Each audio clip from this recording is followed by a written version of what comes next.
दोस्तों, क्या आपने कभी सोचा है कि अगर आप किसी मैदान या गली में ताश या सट्टा खेलते पकड़े जाए तो पुलिस उठा ले जाती है। आपको इनका नुकसान भी झेलना पड़ता है, लेकिन जब आप ड्रीम मोबाइल पर ड्रीम 11 जैसे ऐप्स पर जुआ खेलते हैं तो कोई कुछ नहीं कहता। आखिर ड्रीम 11 जैसे ऐप्स में ऐसा क्या खास है कि खुलेआम करोड़ों का गेम चला रहे हैं और कानून भी इन्हें कुछ नहीं कहता। आज के इस वीडियो में हम जानेंगे कि ड्रीम 11 और ऐसे फैंटेसी गेम्स ऐप्स कैसे काम करती है, ये कंपनियां पैसे कैसे कमाती हैं और क्या ये ऐप्स कानूनी है या बस लीगल के नाम पर खेल। नमस्कार, मैं आपका दोस्त वनराज आप सभी का आज के इस वीडियो में हार्दिक स्वागत करता हूं। वीडियो शुरू करने से पहले आपसे एक छोटी सी रिक्वेस्ट है कि आपने अभी तक चैनल को सब्सक्राइब नहीं किया हो तो चैनल को सब्सक्राइब जरूर कर देना। फैंटेसी गेमिंग का इतिहास बहुत ही दिलचस्प और काफी पुराना है। इसकी शुरुआत बहुत समय पहले हो गई थी,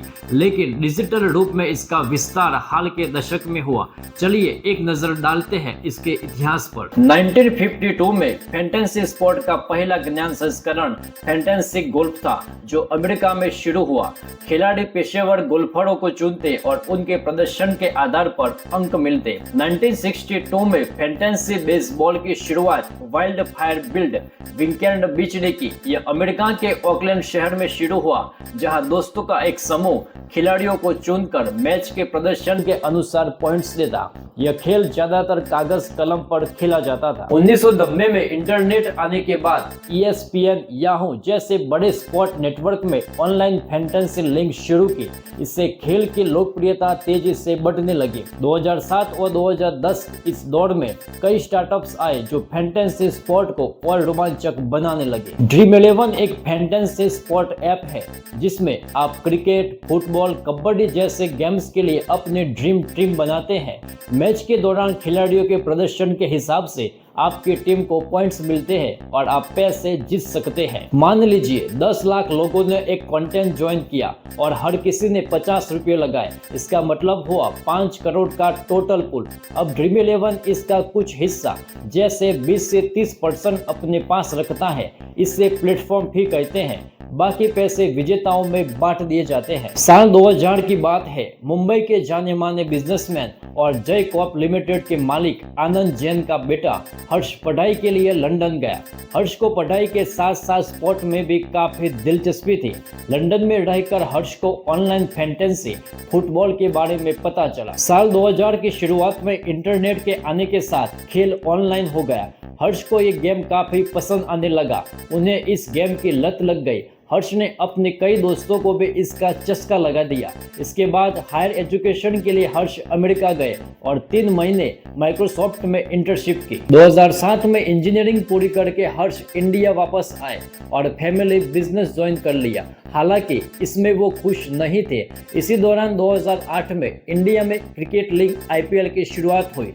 हर्ष ने नोटिस किया कि इंडिया में लोग क्रिकेट को काफी पसंद करते हैं। यही से उन्हें भारत में फैंटेसी क्रिकेट का स्टार्टअप शुरू करने का आइडिया आया। हर्ष ने अपने दोस्तों के बीच ये आइडिया पिच किया। सभी को आइडिया काफी पसंद आया, लेकिन इन सब पर काम करने की बात आई तो सिर्फ बॉबी सेठ ने उनका साथ दिया।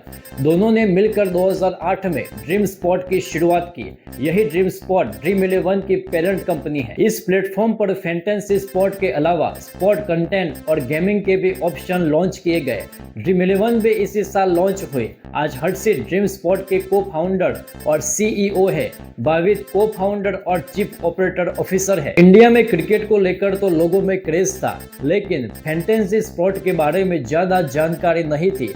बिजनेस चलाने के लिए शुरुआत में हर्ष और बाविद ने दोस्तों और परिवार से फंड जुटाए। कुछ समय बाद और फंड की जरूरत हुई तो इन्वेस्टर्स के पास गए। 2013 और 2014 के बीच करीब 150 से ज्यादा इन्वेस्टर ने ड्रीम 11 के आइडिया को रिजेक्ट कर दिया। ऐसे में फंड जुटाने के लिए हर्ष और बाविद ने ड्रीम 11 के साथ साथ दूसरा काम भी शुरू किया। उन्होंने एक सोशल मीडिया एजेंसी शुरू की। IPL फ्रेंचाइजी मुंबई इंडियंस उनके शुरुआती क्लाइंट्स बनी। हर्ष और बाविद की मदद से मुंबई इंडियंस के फेसबुक पेज पर 1 मिलियन फॉलोअर्स हो गए। इसके बाद एडिडास और पेप्सिको जैसी कंपनियां भी आकर्षित होकर क्लाइंट्स बन गई। कुछ समय बाद हर्ष और बाविद ने यह फर्म अब बेच दी। हालांकि इन सब के बीच इन्वेस्टर से मिले रिजेक्शन से ड्रीम 11 ने सीखना जारी रखा। इस दौरान हर्ष एमबीए के लिए अमेरिका भी गए। साल 2014 में आखिरकार उन्हें अपने प्रोजेक्ट के लिए इन्वेस्टर्स मिल गए। इन्वेस्टर्स से मिले फंड में ड्रीम 11 को ज्यादा लोगों तक पहुंचाने का जरिया बने। ड्रीम 11 को सबसे बड़ा झटका तब लगा जब उसे एक ग्लैम्बिंग प्लेटफॉर्म समझा गया। 2017 में पंजाब और हरियाणा में उनके खिलाफ केस दर्ज हुए। ड्रीम 11 की तरफ से दावा किया गया कि उनका ऐप कोई ग्लैम्बिंग प्लेटफॉर्म नहीं है, ये प्लेटफॉर्म स्किल पर बेस्ड है। इस पर पैसे कमाने के लिए खेल की समझ, खिलाड़ियों पर रिसर्च और क्रिकेट की बेहतर समझ जरूरी है। ड्रीम 11 के इस दलील के बाद केस को खारिज कर दिया गया। कोर्ट ने माना कि ड्रीम 11 ग्लैम्बिंग प्लेटफॉर्म नहीं है। हालांकि मामला कोर्ट में पहुंचने के कारण पब्लिक में ड्रीम 11 की छवि पर असर पड़ा। लोगों का भरोसा जीतने के लिए 2018 में कंपनी ने महेंद्र सिंह धोनी को अपना ब्रांड एम्बेसडर बनाया। खेलो क्रिकेट दिमाग से और दिमाग से धोनी बनो टैगलाइन के साथ ड्रीम 11 का यूजर बेस 5.5 करोड़ यूजर तक पहुंच गया। इस स्ट्रेटजी की सफलता के बाद ड्रीम 11 ने लगातार क्रिकेट प्लेयर से ही अपना ब्रांड एंडोर्समेंट कराया।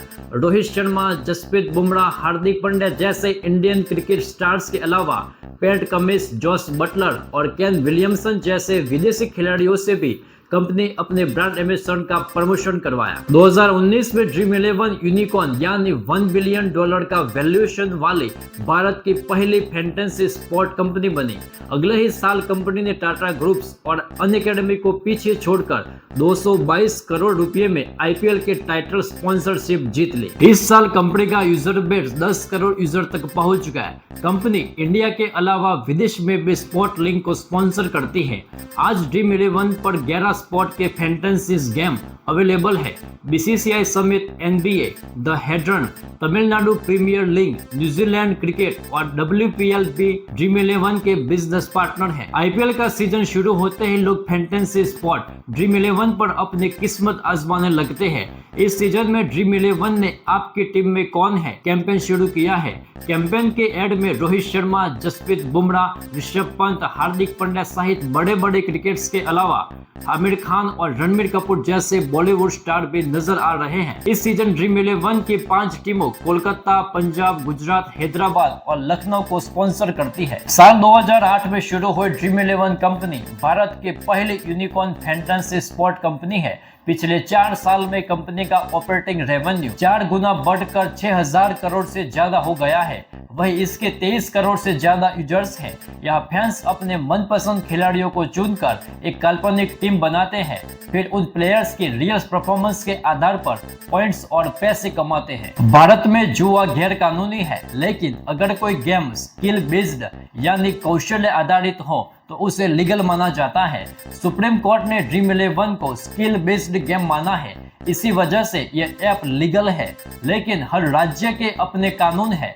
जैसे तेलंगाना, ओडिशा और असम जैसे राज्यों में ये ऐप्स बैन है। सच्चाई ये है कि 90% से ज्यादा लोग पैसे हारते हैं और टॉप 1 से 2% ही कुछ बड़ा जीतते हैं। यानी ये एक बहुत रिस्की गेम है और ये कंपनियां इसी मनोविज्ञान से खेलती है, शायद अगली बार में जीत जाओ। तो दोस्तों, ड्रीम 11 और ऐसे फैंटेसी एप्स असल में जुए जैसे ही हैं, लेकिन उन्हें कानूनी स्किल गेम कहकर चलाया जाता है। अगर आप खेलते हैं तो समझदारी से खेलिए, ये कमाई का जरिया कम और लत ज्यादा बन सकती है। अगर आप कोई वीडियो जानकारीपूर्ण लगा हो तो उसे लाइक कीजिए, शेयर कीजिए और चैनल को सब्सक्राइब करना मत भूलिए। मिलते हैं अगले वीडियो में, तब तक के लिए सोचिए, समझिए और होशियारी से खेलिए।